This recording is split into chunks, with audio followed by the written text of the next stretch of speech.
Bapak Ibu Saudara, kita melihat pembacaan firman Tuhan Roma 8 ayat 7 sampai 11 dan ayat perbandingannya di Kisah Para Rasul 2 ayat 1 sampai dengan ayatnya yang ke-13. Tema untuk kita renungkan dalam perayaan Pentakosta pertama yang disiapkan dari Sinode GKI di Tanah Papua. Roh Kudus berkuasa melakukan perubahan dalam hidup manusia. Bapak Ibu Saudara, anak-anak yang Tuhan Yesus kasihi, seringkali untuk mendapatkan apa yang manusia inginkan dalam hidup ini, ada banyak hal yang dilakukan. Dan kadang-kala orang mengandalkan kedagingannya daripada Roh Kudus yang menuntun hidup. Meskipun kadang-kala kedagingan itu membawa penderitaan, tapi orang lebih memilih hidup dalam kedagingan. Meskipun kedagingan itu membawa kekecewaan, tapi ada banyak orang memilih hidup dalam kedagingan. Dan orang lupa mengandalkan kuasa Roh Kudus Tuhan. Dan lupa bahwa Roh Kudus itu memberikan kebahagiaan, sukacita, damai sejahtera. Ada satu cerita Bapak Ibu, ada seorang raja di Cina, dia rasanya semakin hari semakin tua dan dia harus meninggalkan singgasana. Alih-alih memilih anak-anaknya atau para pejabat negara untuk menggantikan kedudukannya, raja ini dia memutuskan untuk menggunakan cara lain. Dia kumpul semua pemuda yang ada di negerinya itu. Dan dia bilang, suruh para pemuda itu menghadap saya. Kemudian dia bilang untuk para pemuda itu, sebentar lagi saya akan turun dari satu singgasana. Saya tidak akan pilih salah satu dari satu anak-anak. Saya tidak akan pilih salah satu dari satu pejabat untuk ganti saya jadi raja. Tapi saya akan memilih salah satu dari kalian. Para pemuda ini kaget dengan pengumuman sang raja ini. Kemudian raja ini bilang, pemilihannya adalah saya akan memberikan kalian satu benih, satu orang satu benih tanaman. Pulang, kemudian tanaman-tanaman itu 1 tahun balik, saya kumpul kalian lagi baru saya melihat tanaman itu dia tumbuh atau tidak, dia perkembangan bagaimana. Salah satu pemuda dia bernama Ling, Bapak Ibu. Ling pulang, terus Ling bilang untuk dia, mama, ketong dapat tugas untuk menggantikan raja ini. Raja kasih ketong 1 orang 1 benih tanaman. Raja bilang tanam 1 tahun balik kembali supaya saya melihat tanaman itu. Karena Ling ini antusias, Bapak Ibu Saudara, dia mama kasih pot tanah sedikit saja. Kemudian dia tanam. Dalam perjalanan waktu, dia lihat dia tuh teman-teman ini dong cerita. Dia tumbuh tanaman sebagus, tumbuh luar biasa, ada bunga-bunga.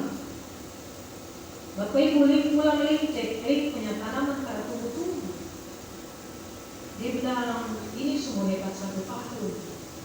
Bagaimana ini tanaman ini dia tidak tumbuh? Kemudian Bapak Ibu Saudara, singkat cerita berjalan waktu sampai pada waktunya ditetapkan oleh raja 1 tahun. Kemudian raja panggil semua, panggil pemuda-pemuda yang kemarin kumpul. Dan kumpul dong punya tanaman masing-masing. Bapak Ibu, Ling datang dengan pot yang hanya tanah saja, karena ada tumbuhan di situ. Ling takut. Dia sembunyikan pot di belakang orang-orang. Yang lain ini gaya sekali dan lumpuh tanaman-tanaman. Dan lihat Ling punya pot itu dong tertawa Ling. Apa itu terhadap tanaman? Kemudian dong mencemooh luar biasa. Akhirnya raja datang lihat satu persatu. Raja bilang untuk para pemuda, luar biasa kamu tanaman ini. Hebat, tumbuh bagus. Mereka merasa bahwa sudah harus jadi raja itu. Kemudian raja balik dan raja lihat ada lift di belakang dengan depot yang hanya tanah saja. Raja bilang panggil orang itu kemana? Raja tanya nama siapa dan dia bilang itu nama Lim. Dan raja bilang berikanlah salam penghormatan kepada raja baru kalian yang bernama Lim. Bapak Ibu Lim kaget, karena salah kan? Yang lain bukan apa-apa baru. Saya ini punya kosong. Raja tidak terasa salah kan? Bagaimana mungkin raja bilang saya jadi raja? Padahal ini yang saya tanam itu sudah tumbuh. Bapak Ibu, kemudian Lim coba bertanya kepada raja. Raja, tidak salahkah engkau memberi aku menjadi raja menjadi kami? Kemudian Bapak Ibu Saudara, raja bilang, saudara-saudara, 1 tahun yang lalu saya berikan kalian benih untuk ditanam. Kalian tahu, benih itu semuanya sudah saya rebus. Jadi tidak mungkin dia tumbuh. Dan kalau ada yang tumbuh berarti ada yang ganti benih. Dan Lim, dia jujur. Dia jaga benih yang saya kasih itu. Walaupun benih itu dia tidak akan tumbuh, Bapak Ibu, karena sudah berebus. Akhirnya raja melihat bahwa para pemuda-pemuda yang datang dengan pot bunga yang bagus itu belum sudah dibeli, yang orang ambil dari raja. Bapak Ibu Saudara yang Tuhan Yesus kasihi, nah pembacaan kita Roma 8 ini dia juga bicara tentang dua golongan manusia. Ada golongan orang yang hidup menurut daging tabiat dosa, dan ada orang yang hidup menurut roh. Dalam ayat 7 sampai dengan ayat yang 11, 3 kali disebutkan sana Roh Kudus diam dalam kamu. Dan ini menunjukkan penekanan lebih dari pembacaan kita. Bapak Ibu Saudara yang Tuhan Yesus kasihi, daging hidup menurut daging, hidup menurut tabiat jahat, tabiat tanpa Kristus. Dan ada 3 sifat orang yang hidup dalam daging. Yang pertama, pada ayat yang ke-7, manusia suka berseteru dengan Allah. Artinya dia selalu mau bermusuhan dengan Allah. Dan itu terbukti sejak manusia jatuh di dalam dosa. Manusia bukan hanya saja mati, tapi dia berseteru dengan Allah. Waktu dosa itu masuk, sifat manusia ditentukan. Adam yang awalnya bertanggung jawab, Bapak Ibu Saudara, akhirnya dalam perjalanannya dia menyalahkan Tuhan dan menyalahkan Allah. Bangsa Israel diselamatkan dengan cara yang dahsyat, tapi mereka berbelok dari Allah.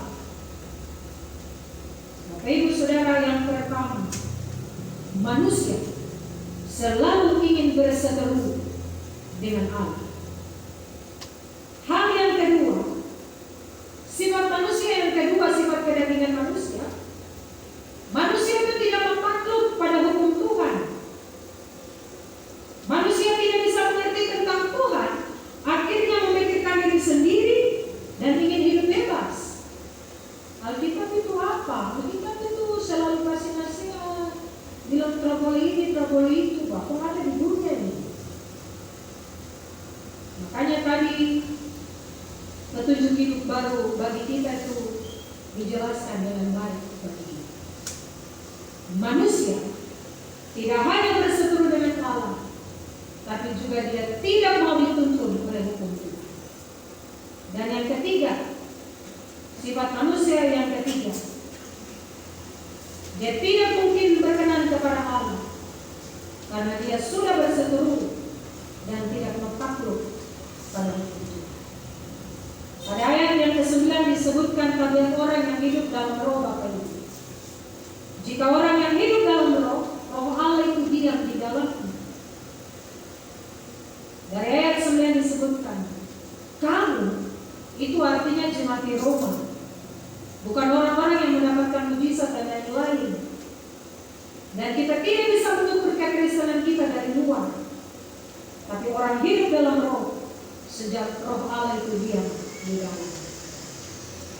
Makanya Bapak Ibu, saya waktu minggu kemarin kalau tidak salah, saya khotbah di sini dan saya kalau tidak salah saya cerita tentang pintu yang diketuk oleh Tuhan Yesus. Tergantung orang yang di dalam yang punya gagang pintu, karena di luar terada gagang. Itu Bapak Ibu lihat gambar Tuhan Yesus ketuk pintu itu kan tidak ada gagang di luar. Dia teman tanya, kira-kira gambar ini sebagus kan dulu? Dia teman satu bilang, kau sebagus tapi terada gagang di luar. Terus yang gambar bilang begini, nah memang saya gambar begitu, karena gagang itu ada di dalam. Tergantung orang di dalam, dia mau buka pintu untuk Tuhan masuk ke tempat itu. Jadi Bapak Ibu Saudara, orang yang hidup dalam roh, dia adalah orang-orang yang roh Allah itu diam di dalam kehidupan. Pembacaan kita yang kedua, Kisah Para Rasul 2 ayat 1-13. Terlihat di sana bahwa yang pertama, Roh Kudus yang mengubahkan telah memberikan kesanggupan kepada para rasul untuk tidak hanya mampu berkata-kata dengan bahasa mereka Bapak Ibu, tetapi juga Roh Kudus memberikan kesanggupan kepada mereka untuk bersaksi dengan menggunakan bahasa-bahasa lain supaya orang yang dengar itu mengerti. Bapak Ibu, kalau bicara dengan orang yang sudah hidup dengan bahasanya dan tradisi bahasa Indonesia, kalau kau bicara bahasa Indonesia dia akan mengerti, tapi coba bicara dengan bahasa, pasti dia akan mengerti. Dan Roh Kudus memberikan kesanggupan itu kepada para murid untuk bersaksi tentang Tuhan, dan itu dimengerti oleh semua orang. Ayat 4a pembacaan kita yang kedua. Yang kedua, Roh Kudus mengubahkan orang-orang percaya untuk berkata-kata menurut bahasa yang diberikan oleh Roh itu.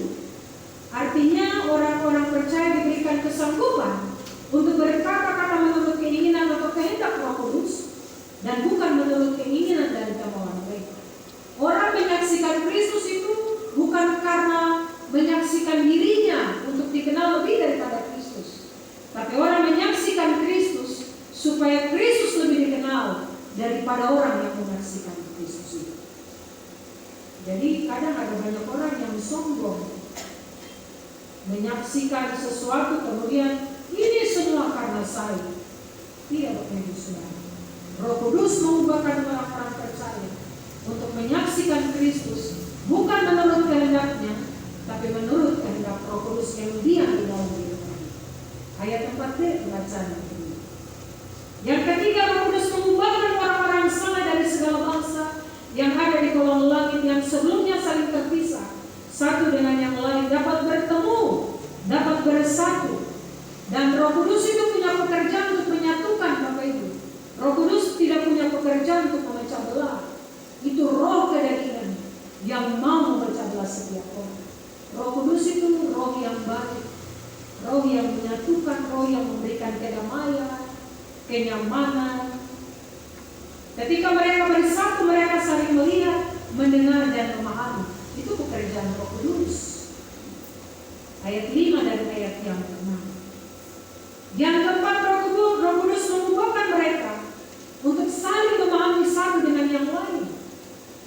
Sungguh pun mereka terdiri dari berbagai suku bangsa dengan berbagai bahasa. Namun dengan kuasa Roh Kudus, mereka diberikan kemampuan Bapak Ibu Saudara untuk bersaksi tentang apa yang mereka lihat dan dengar dari para rasul. Dan luar biasa pekerjaan Roh Kudus. Roh Kudus memberikan kemampuan untuk orang mengerti apa yang disaksikan oleh para rasul. Ayat 7 dan ayat yang ke-8. Dan yang kelima, Roh Kudus mengubahkan para rasul untuk sanggup berkata-kata tentang perbuatan-perbuatan yang besar yang dilakukan oleh Allah. Dan Roh Kudus yang mengubahkan itu memberikan kesanggupan kepada orang-orang percaya sekalipun berbeda-beda suku, bahasa, untuk mengenal dan memahami bersama perbuatan-perbuatan besar yang dilakukan oleh Allah. Bapak Ibu, tadi Bapak Ibu menyanyi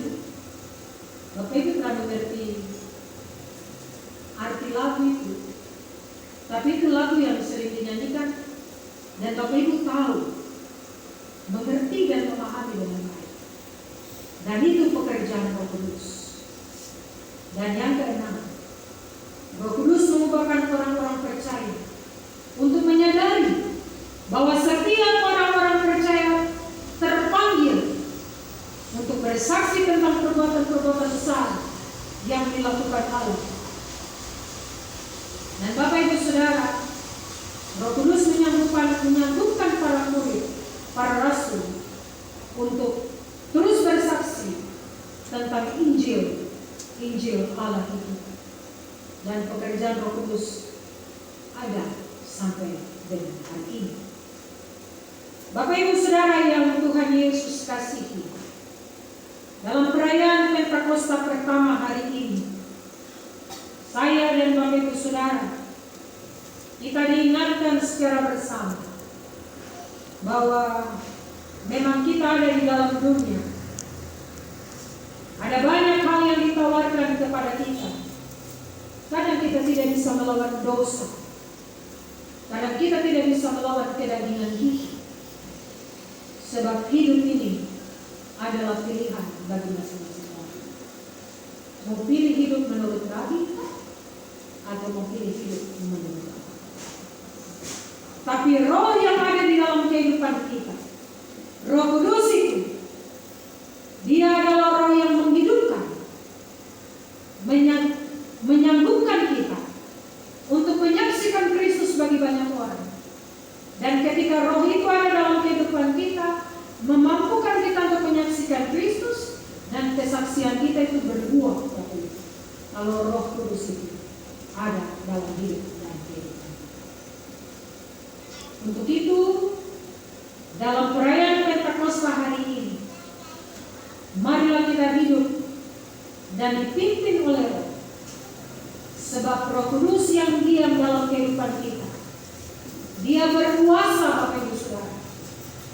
Roh Kudus itu berkuasa melakukan perubahan dalam setiap kehidupan saya dan Bapak Ibu Saudara. Mungkin dulu hidup tidak berkenan kepada Allah, tapi ketika mau memberikan diri untuk diatur dan dituntut oleh Allah, maka Roh Kudus itu akan menyambutkan kita untuk terus melakukan perubahan-perubahan dalam kehidupan kita. Roh Kudus yang akan menguasai setiap saya dan Bapak Ibu Saudara sebagai gereja. Dan Roh Kudus itu akan memampukan kita untuk memberitakan Injil Kerajaan Allah tentang keadilan, perdamaian, dan cinta kasih. Mulai dari tengah-tengah kehidupan keluarga kita masing-masing. Jadikanlah pemberita-pemberita Injil. Papa memberitakan Injil kepada mama dan anak-anak. Mama memberitakan Injil kepada papa dan anak-anak. Orang tua memberitakan Injil kepada anak-anak. Mungkin juga anak-anak memberitakan Injil kepada orang tua. Dan kemudian Bapak Ibu kita keluar dan memberitakan Injil Kerajaan Allah itu bagi banyak orang di sekitar kita. Sebab kita tidak bisa bicara keadilan kalau dalam rumah sendiri tidak ada keadilan itu. Kita tidak bisa bicara perdamaian di luar kalau dalam rumah saja tidak ada damai. Kita tidak bisa bicara cinta kasih di luar kalau dari dalam rumah saja tidak ada cinta kasih. Mari lagu bilang mulai dari diri sendiri. Tuhan memberkati firman-Nya. Tuhan menolong kita semua. Selamat merayakan Pentakosta. Roh Kudus memampukan kita semua untuk menjadi alat kesaksian yang hidup di mana saja Tuhan tempatkan kita. Amin.